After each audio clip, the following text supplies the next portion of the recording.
ও বান্দা, তোর এত টেনশন কিসের রে? আমি আল্লাহ তো তোর জন্য আছি। সুবহানাল্লাহ।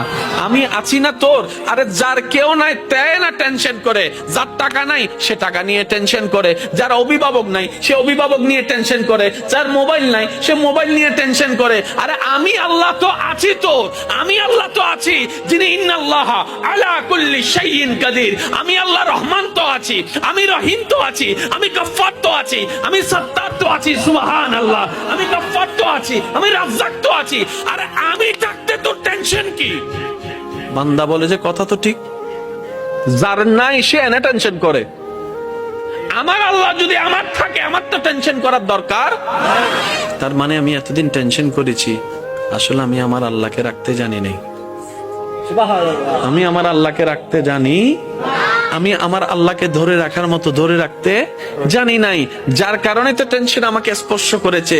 সেজন্য দেখবেন আল্লাহ ওয়ালা যারা হয়, মাথার উপর ছাদ নাই কিন্তু টেনশন ছাড়া মুখে হাসি আছে, পেটের মধ্যে খাবার নাই মুখের মধ্যে কিন্তু টেনশন ছাড়া হাসি আছে, যার উজ্জ্বল দৃষ্টান্ত এই পৃথিবীকে চাক্ষুষ ভাবে দেখিয়ে দিয়েছেন কারবালার ময়দানে ইমাম আলী মাকাম, ইমাম হুসাইন রাদিয়াল্লাহু তাআলা। সুবহানাল্লাহ।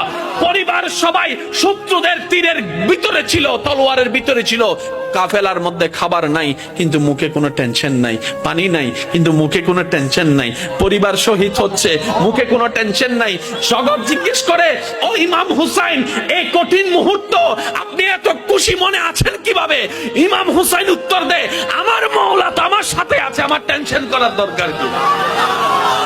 বান্দারে, তোমার অন্তর যখন ব্যতীত হয়ে যায়, উপশম করার মতো কেউ থাকে না। দুঃখ ভুলার জন্য যখন তুমি তোমার আপনা মানুষের হাতটা ধরে দুঃখ ভুলার চেষ্টা করো, 2 দিন পরে দেখা যায় সে আপনা মানুষটাই অন্যের সাথে হাত মিলিয়ে তোমার সাথে প্রতারণা করে, তোমাকে ধোঁকা দেওয়ার চেষ্টা করে। কথা বলেন ঠিক কি না? বান্দারে, তুমি যখন অশ্রুসিক্ত নয়নে কান্না করতে থাকো, কার জন্য কি করেছি, কে আমার জন্য কি করেছে, সেই হিসাব মিলাতে মিলাতে বান্দা একবার দেখো না আমি রবের দিকে। সুবহানাল্লাহ। একবার তাকাও তোমার মনের চোখ দিয়ে আমি রবের দিকে। তুমি আমাকে ডাকো নাই কিন্তু আমি ফজরের নামাজ না পড়া সত্ত্বেও তোমাকে ফজরের নাস্তার ব্যবস্থা করে দিয়েছিলাম। সুবহানাল্লাহ।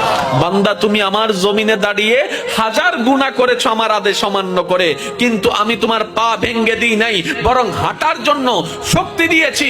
বান্দারে, তোমার প্রতিটা মুহূর্তে কেউ তোমার খেয়াল রাখে নাই, আমি রহমানের রহমত তোমার খেয়াল রেখেছে। সুবহানাল্লাহ। বান্দারে, তুমি যখন ব্যথিত হৃদয় নিয়ে রাতের অন্ধকারে রুমের মধ্যে কান্না করো যে কেউ নাই আমার পাশে, তখন আমি রব ডাক দিয়ে বলি, ইন্নাল্লাহ মা'না, আমি রব তোর সাথেই আছি। বলেন সুবহান। ফাযকুরুনি, তুই বান্দা আমাকে ডাকতে দেরি, আযকুরুকুম, সারা দিতে আমার দেরি হবে না।